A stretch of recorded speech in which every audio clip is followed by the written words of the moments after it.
C'est l'heure de votre journal sur Radio Nord présenté par Maël Manomba. Radio Nord, il est 16h. Assalamu alaikum et bienvenue dans cette édition des formations sur Radio Nour, la passion du savoir. Bon confort d'écoute.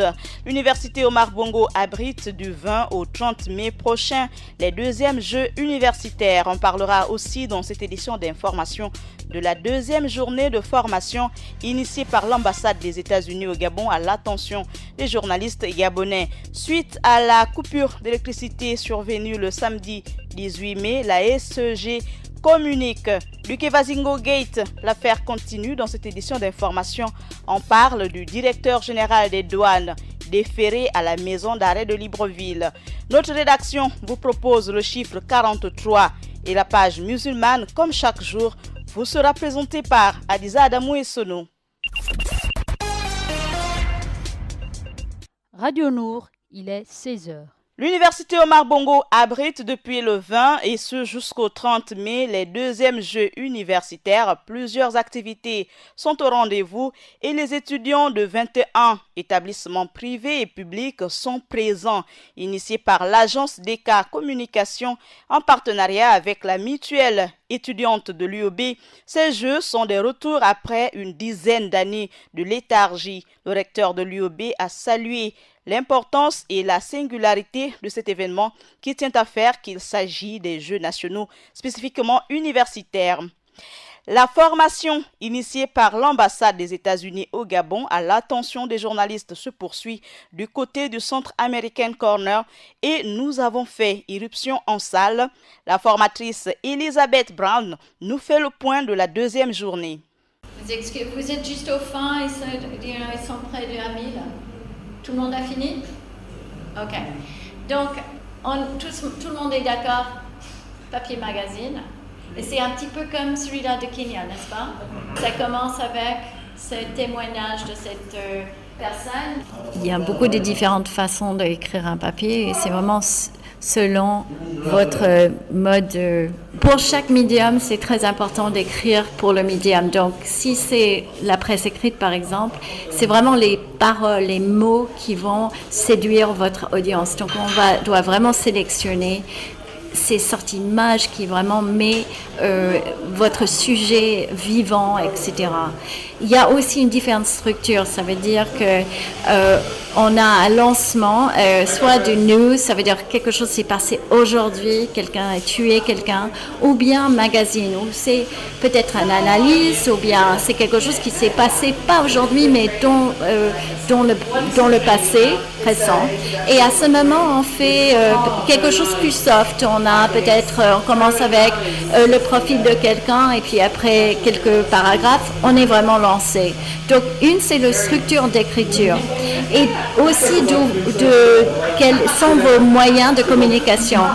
Encore avec la presse écrite, c'est les mots. Mais avec le radio, c'est les sons. Les sons sont vraiment déterminants. Vous devez avoir pas simplement le son de vos différents interlocuteurs, mais aussi ce qu'on dit, le son ambiant.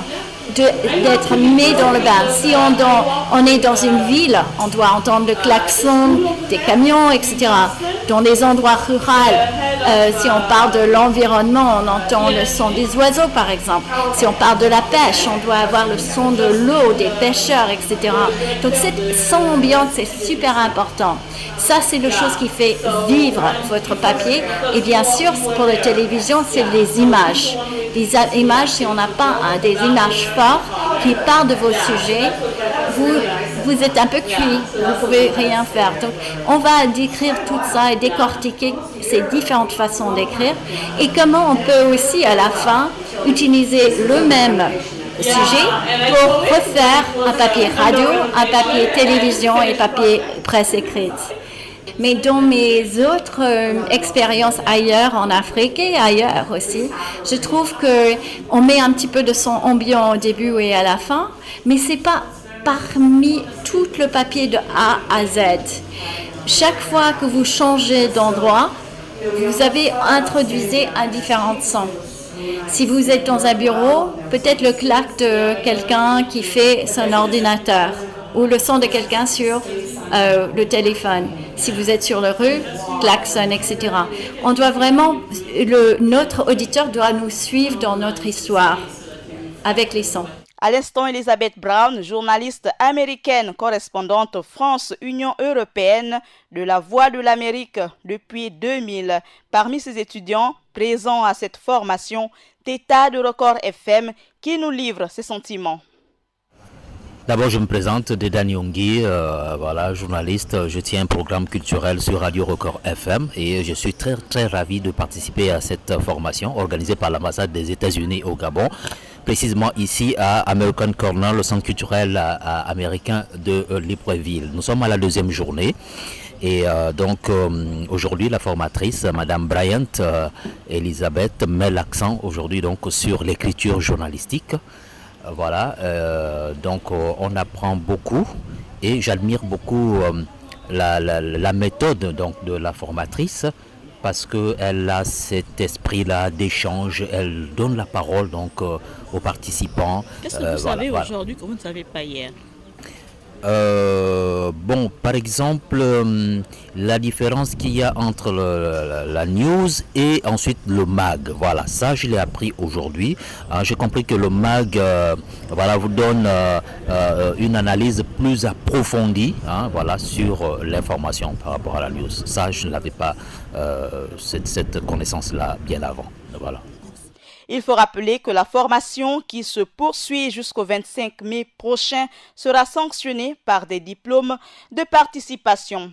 Après la suspension à titre conservatoire d'une douzaine de hauts fonctionnaires de l'administration des eaux et forêts et de l'économie, l'enquête sur la disparition miraculeuse de 353 conteneurs de Kevazingo vient de se solder par l'audition de plusieurs d'entre eux. Au cours de cette procédure qui se poursuit, le directeur général des douanes et des droits indirects, Dieudonné Léwanois Obissa, a été déféré à la prison centrale, rapporte une source judiciaire selon nos confrères de Gabon Info. Et ce communiqué de presse, suite à la coupure d'électricité survenue le samedi 18 mai à 22h30 dans la zone sud de Libreville, Mindoubé-Sni Ovendo, cité Comilog et port d'Ovendo, la SEG exprime ses regrets à sa clientèle affectée par cet incident. Cette coupure a été occasionnée par des perturbations atmosphériques enregistré sur la ligne haute tension 20 kV qui dessert le port d'Ovendo. Les équipes techniques et SEG ont été immédiatement mobilisées et la réalimentation progressive du réseau a débuté à 23h pour s'achever dimanche à 21h. La SEG réitère ses excuses à sa clientèle. 43, c'est le chiffre de notre rédaction, ayant conclu au premier abord à une erreur humaine dans la collision de deux trains marchandises survenus le week-end dernier. Le gouvernement a annoncé la suspension des programmes au centre de formation et de perfectionnement de la société d'exploitation du Transgabonais. Les programmes du centre de formation et de perfectionnement ferroviaire de la CETRAG ont été suspendus. L'annonce a été faite par le ministre des Transports et de la Logistique qui précise que cette suspension ne devrait pas durer trop longtemps, d'autant qu'en novembre prochain, c'est au total 43 élèves qui sont censés boucler leur formation.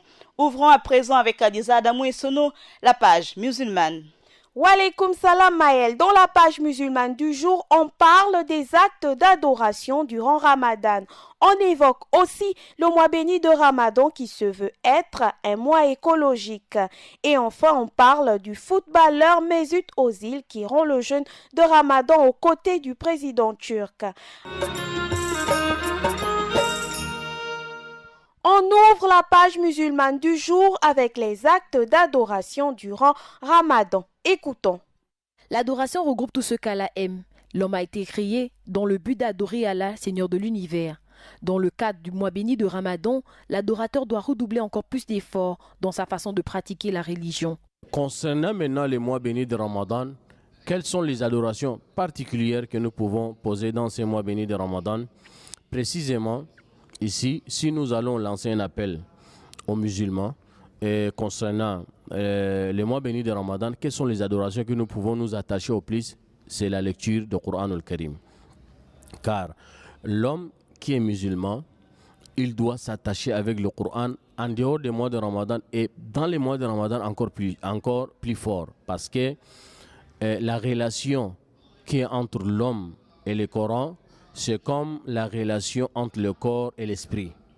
Parce que le corps s'alimente ou bien le corps s'inspire de son esprit. Alors, le musulman aussi, lui, il doit avoir une source d'inspiration qui est le Coran. Donc nous devons vivre avec le Coran, avec la parole d'Allah. La récompense que Dieu donne aux fidèles croyants est le résultat des fruits de son adoration. Les bienfaits de toutes ces adorations que nous les avons mentionnées dans ces mois bénis de Ramadan, ce qui est exceptionnel, les adorations sont multipliées dans ces mois bénis de Ramadan. Si par exemple, en dehors des mois de Ramadan, vous adorez Allah, donc Allah vous a dit que cette adoration, vous allez avoir telle récompense. Cette récompense que vous allez avoir, c'est déjà quantifié par Allah.